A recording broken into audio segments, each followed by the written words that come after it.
retomar un poco de estos intercambios de Dalila Escobar con el fiscal general Alejandro Gersmanero. A ver, mi querido don David, para darle paso a la entrevista con Mike Vigil, ex agente de la DEA, agente retirado de la DEA y ex director de operaciones internacionales de la DEA, para ver qué es lo que sabe él de este caso de Salvador Cienfuegos, el ex secretario de la Defensa Nacional. Fue alto rango del ejército cuando precisamente Mike era importante miembro de la DEA. A ver, denme un poquito de estos intercambios reiterados de Dalila Escobar en la mañanera, don David.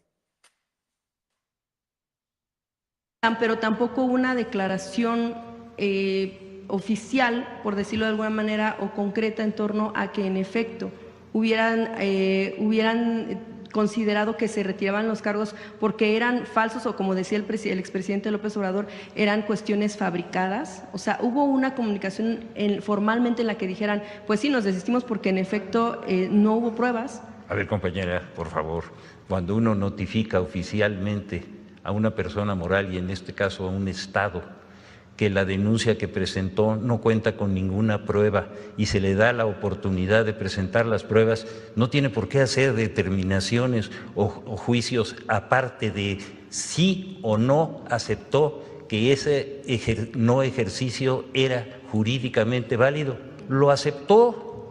Compañera, por favor. Justo, es que le pregunto, porque usted ha mencionado que no hubo como tal una mención directa, sino que vaya, no se hizo, no, permítame, presidenta, no se hizo pues una mención directa de por qué se retiran los cargos. A ver, compañera. Es que esa es la pregunta. Compañera, está redundando sobre la misma pregunta. Ya contestó el fiscal. No hay pruebas. Entonces, yo te conmino, como te dije ayer, a que revises el expediente para que a partir de ahí, porque si no nos vamos a llevar toda la conferencia con la misma pregunta que ya fue contestada. Las palabras de la presidenta de México, Claudia Sheinbaum, ante las reiteradas preguntas sobre el caso Cienfuegos de la corresponsal de proceso y las respuestas del fiscal general de la República. Saludo a Mike Vigil para que me dé su opinión acerca de esta nueva controversia. Creo yo que una controversia, no sé si innecesaria, estéril en este momento, pero bueno, al final controversia luego de que apareciera Salvador Cienfuegos, el ex secretario de la Defensa Nacional, en este evento del fin de semana.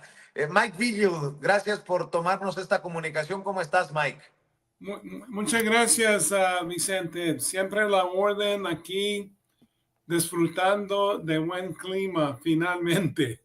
Claro que sí. Oye, Mike, ¿cómo ves esta controversia? Lo dijo el presidente Andrés Manuel López Obrador, se desmorona el caso contra Cienfuegos.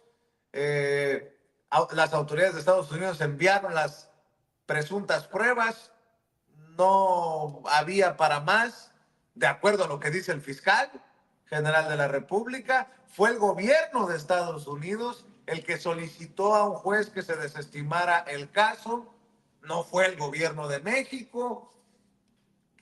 ¿Cómo ves este caso, Mike Vigil? ¿Qué es lo que sabes?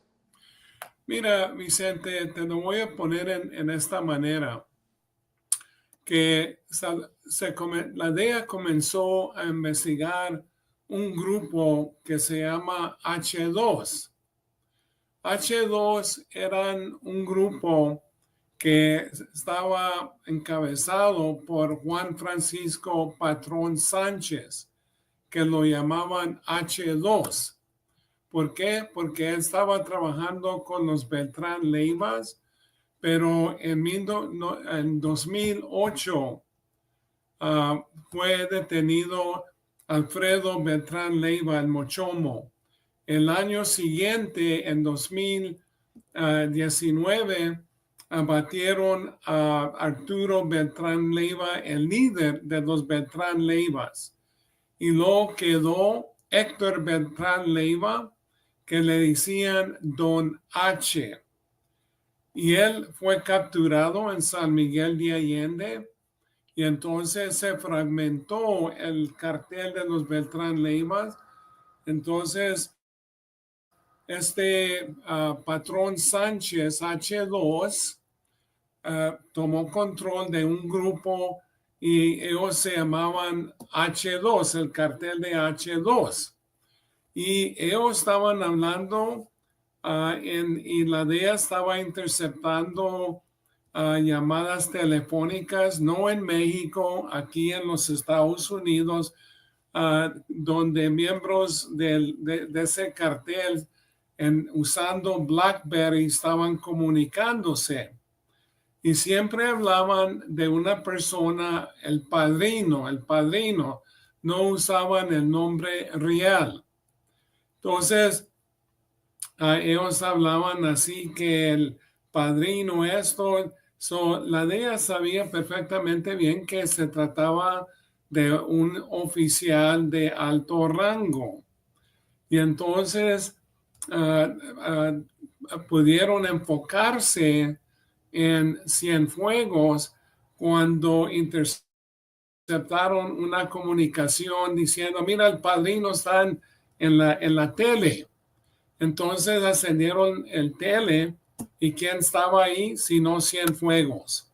Entonces se enfocaron a Cienfuegos, que fue el secretario de la Defensa bajo de Peña Nieto desde 2012 hasta 2018. Cuando se detuvo Salvador Cienfuegos en octubre de 2020, entrando a los Estados Unidos en el aeropuerto de Los Ángeles con su familia, poquito después hubo bastante presión a López Obrador de un cabal de generales del ejército que estaban molestos porque fue detenido Cienfuegos. Entonces, López Obrador mandó a Marcelo Ebrard, que era el secretario de Relaciones Exteriores, y tuvo conversaciones con el procurador de los Estados Unidos en ese entonces, que era William Barr. Y Ebrard le dijo a Barr que si seguían adelante con el juicio de Cienfuegos, entonces eso iba a tener un impacto negativo entre las relaciones de México con los Estados Unidos. Yo creo que Barr tuvo que consultar con el presidente en ese entonces también, como te digo, a Trump. Y yo creo que esto fue un regalo porque López Obrador le estaba ayudando a Trump mantener a los migrantes en México, que no entraran a los Estados Unidos por la política racista de Donald Trump. Entonces, el procurador Barr habló con la juez Carol Bagley Amon en Nueva York, que tenía el caso de Cienfuegos, y ella dijo que pues yo comprendo mantener estas relaciones, pero en mi opinión ustedes tienen un pájaro en la mano. Y ella sabía perfectamente bien que si llegara a juicio, que era muy probable que lo iban a condenar, porque aquí en los Estados Unidos, al lado federal, Vicente, tenemos un éxito de 95% en los juicios, teniendo éxito en los juicios que llevamos a cabo. A ver, Mike, dice el fiscal general de la República que las pruebas contra Salvador Cienfuegos, el caso Cienfuegos se caía. No, te voy a llegar a eso. Entonces regresaron a Cienfuegos, a México, con la promesa del gobierno mexicano que lo iban a investigar. Y llegó como hombre libre, no fue detenido. Y luego, después de 2 meses, dijeron que no había pruebas, que habían hecho una investigación. ¿Cómo es posible que hagan una investigación de esa magnitud en 2 meses? Entonces, publicaron alguna, y te digo eso, alguna de la evidencia, se lo pasaron a la prensa y eso era en violación del Tratado de Asistencia Legal. Pero nunca se mandó la mayor parte de la evidencia porque nosotros, adentro de la DEA, cuando estamos llevando a cabo una investigación, ponemos todo en informes de investigación, lo que se llama la forma DEA 6. Y no mandaron nada de eso, simplemente porque estaban preocupados que se podía filtrar a la prensa, que se podía filtrar y podían identificar agentes de la DEA, a fuentes de información, informantes, aunque nunca se utilizan los nombres en estos informes, nada más un código, pero en el informe, si lo lees, se pueden enterar quién fue el informante. Esto causó muchos problemas, pero después de que fue liberado, porque entonces pasaron una ley en el Congreso que la DEA no podía trabajar conjuntamente en el campo con los agentes de México. Y aparte de eso, que tenían que entregar toda la información que desarrollaban. Y eso es algo difícil porque eso puede comprometer operativos, investigaciones, informantes y agentes de la DEA. Segundo, que cualquier oficial que tenía comunicación con la DEA tenía que hacer un informe cada vez. Y eso, ¿quién va a querer hacer un informe cuando tienes bastante comunicación con elementos de la DEA? Entonces no van a contestar sus teléfonos. Y si tienes un operativo táctico, por ejemplo, que viene un avión de Barranquilla, Colombia, a México, y no te puedes comunicar con alguna persona, entonces eso va a fracasar. Tercero, quitaron la inmunidad diplomática a todos los agentes. Y se trata de esto, que obviamente todos son inocentes hasta que los hayan culpables. Esto es importante, Mike, lo que estás mencionando, la presunción de inocencia. Todos son inocentes hasta que se hayan o los hayan culpable. Porque estamos, fíjate, Mike, en los Estados Unidos. Pero es que esto es importantísimo, Mike. Creo yo que el planteamiento que hace la corresponsal de la revista Proceso y algunos señalamientos que hacen desde el periodismo algunos compañeros, colegas, es que no hay una declaración de inocencia de Salvador Cienfuegos en este anuncio de que iba a regresar y que lo iban a dejar en manos de las autoridades mexicanas. Pero tampoco hay una declaratoria de culpabilidad sobre Salvador Cienfuegos, y no estoy defendiendo a Salvador Cienfuegos, pero lo que entiendo es que tú me estás diciendo que consideras que no es una blanca palomita el personaje, pues, pero no, así como no hay alguien que lo declare inocente, salvo que no hay un caso fuerte, pruebas contundentes, diría el fiscal general de la República, tampoco hay algo que lo declare culpable. Sí, siempre va a haber esa duda. Siempre va a haber esa duda que como no fue por el proceso de la justicia aquí en los Estados Unidos, siempre va a haber esa duda de inocencia o culpabilidad. Pero aquí también es importante mencionar que hay un proceso, porque también dijeron, hubo declaraciones que la DEA había fabricado este caso. La DEA nada más investiga estos casos, desarrollan la evidencia, eso se pasa al fiscal federal, a un fiscal federal, y él hace la determinación si es inocente o culpable o se necesita más evidencia. Y luego esa evidencia se presenta a un gran jurado que consiste de 22, 25 miembros de la comunidad y ellos deciden si van a hacer una acusación formal, lo que nosotros llamamos indictment.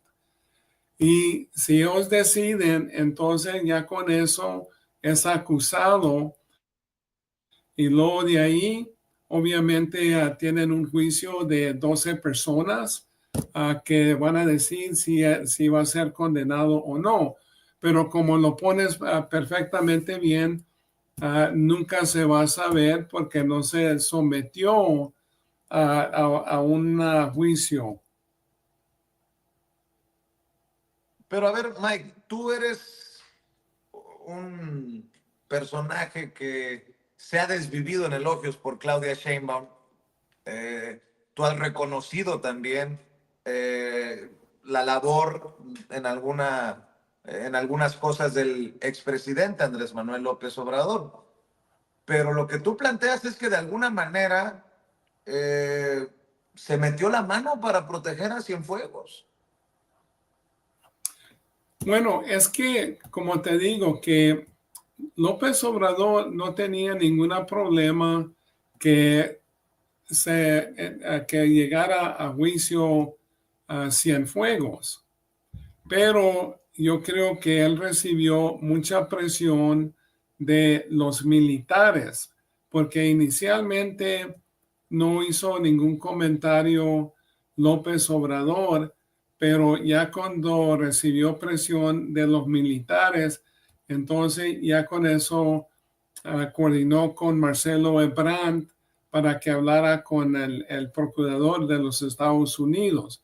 No estoy diciendo que lo estaba protegiendo, pero yo creo que él estaba viendo una fuerza interna en México por parte del ejército.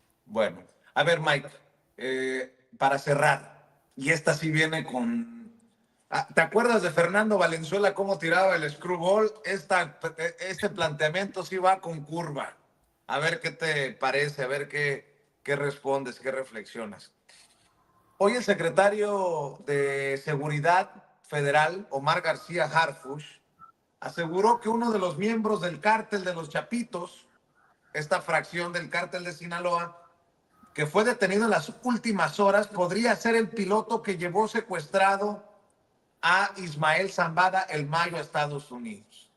¿Cómo ves esta situación y por qué entonces Estados Unidos se seguiría negando a dar la información que le ha solicitado el gobierno de México?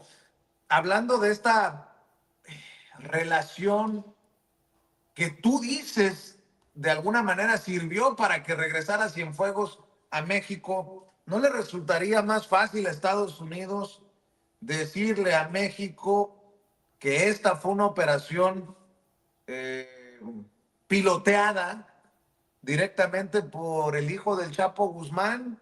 ¿O por qué tanto sigilo? ¿Por qué tanto secreto? ¿Por qué una novela en torno a esto?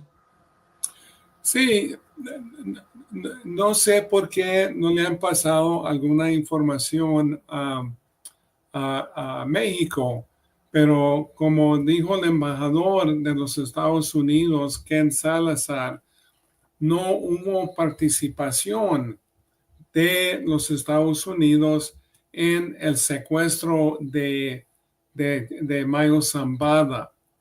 Aparte de eso, sí había comunicación con Joaquín Guzmán López, que estaba negociando entregarse a los Estados Unidos.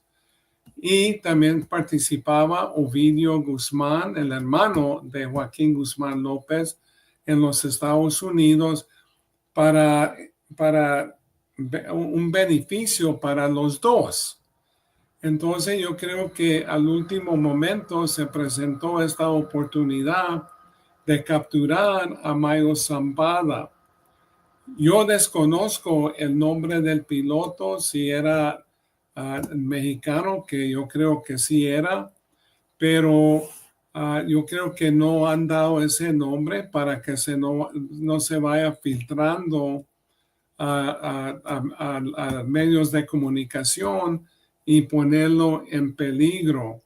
Pero esto no se usó ningún recurso de la DEA en México ni aquí en los Estados Unidos. Pero a ver, Mike, esto es lo que no llego a entender.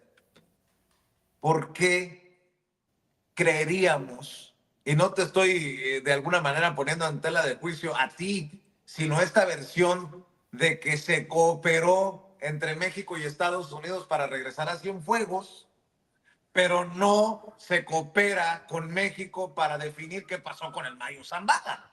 O sea, es una incongruencia, es ilógico, ¿no? Sí, es esa la preocupación, Vicente, de que se vaya a filtrar esa información que se le pasa a la autoridad mexicana.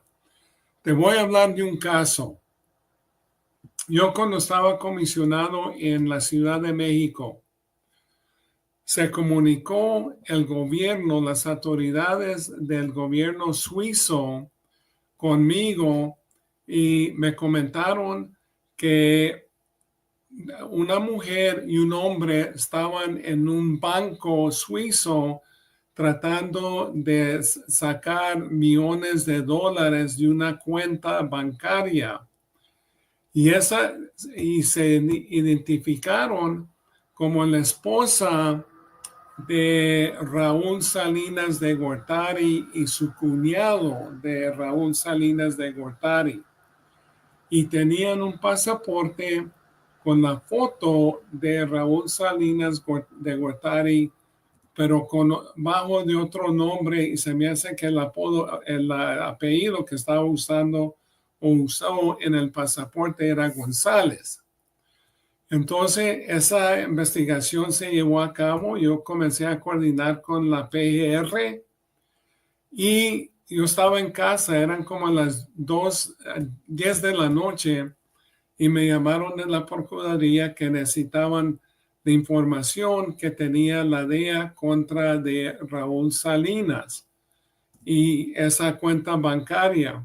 Solo que fui a la oficina de la embajada y puse mucha de esa información. No la puse en una hoja que decía la DEA y no lo firmé en mi firma normal, nomás lo escribí así, porque yo estaba también preocupado que se iba a filtrar esa información.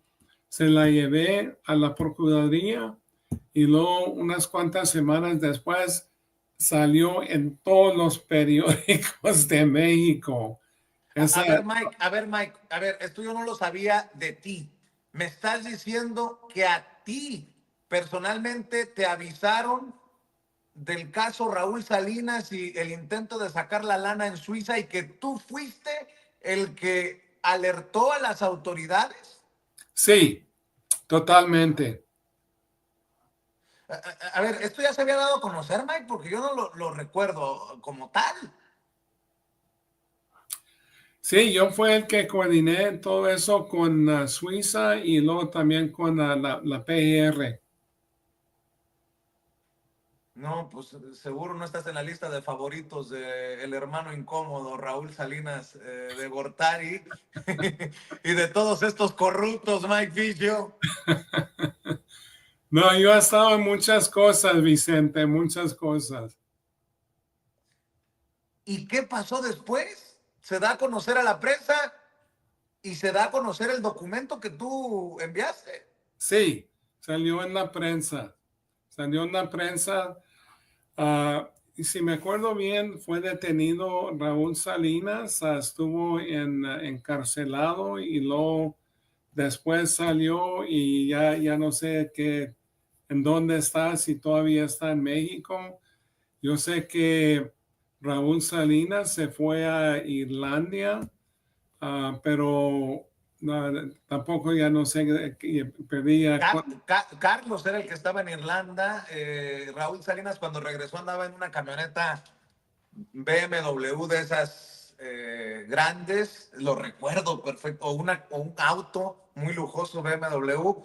Bueno, para cerrar, yo te pregunto, ¿han cambiado o no han cambiado las cosas, Mike Fisher? Tú que tantos años fuiste agente de la DEA en nuestro país, que a pesar de todo lo que diste a conocer, a pesar de que se dio el pitazo a las autoridades, a pesar de que había un pasaporte con nombre falso de Raúl Salinas de Gortari, a pesar de que no se puede saber ni siquiera de dónde tenía tanto chingado dinero este personaje, hoy está libre y en su momento casi le teníamos que ofrecer disculpas, comparando los tiempos de aquellos corruptos y de las controversias que tenemos, Mike Vigil.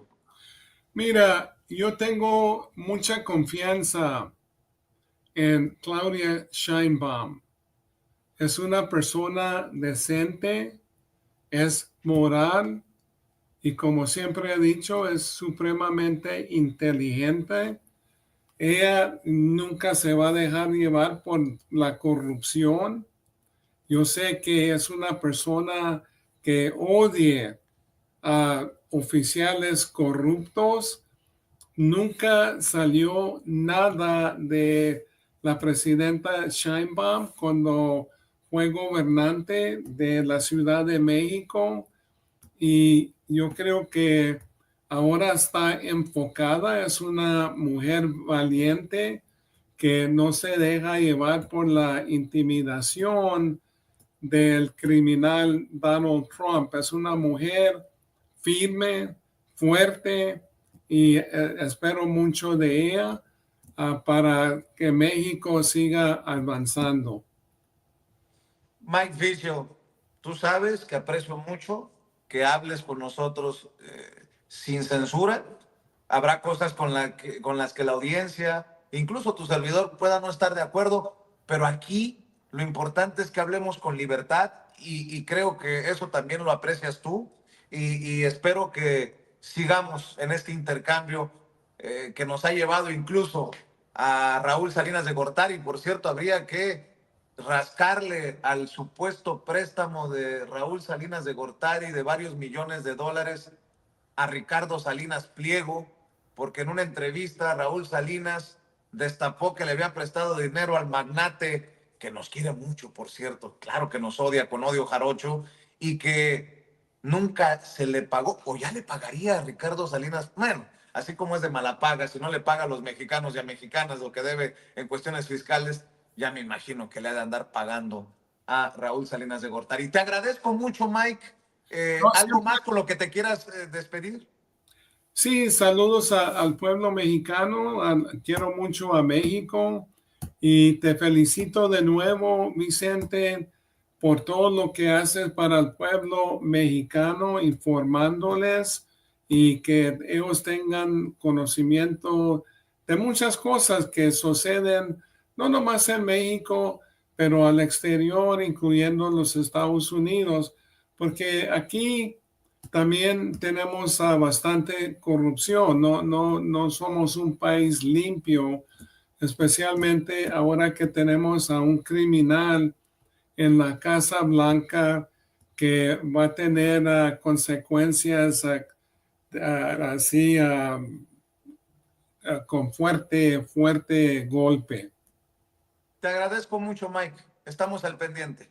Muchas gracias. Mike Vigil, exagente de la DEA, retirado de la DEA y exdirector de operaciones internacionales de la Agencia Antinarcóticos de Estados Unidos, hablando, híjole, y ahora sí, hablando sin censura.